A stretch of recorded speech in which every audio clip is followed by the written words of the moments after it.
Hello friends, मेरी किताब बिखरी सोचनी।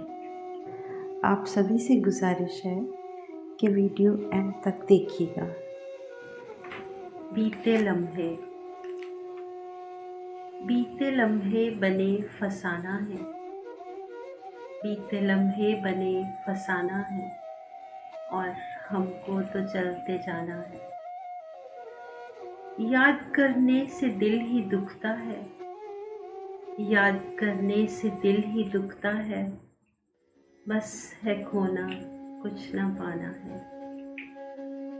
वक्त गुजरा कभी ना लौटेगा। वक्त गुजरा कभी ना लौटेगा। वक्त के साथ तो निभाना है। यूं ही बस काटती है सारी हयात। यूं ही बस काटती है सारी हयात।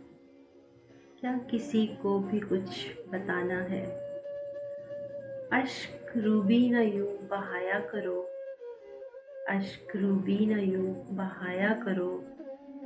वो तो गुजरा हुआ ज़माना है। बीते लम्हे बने फसाना है और हमको तो चलते जाना है।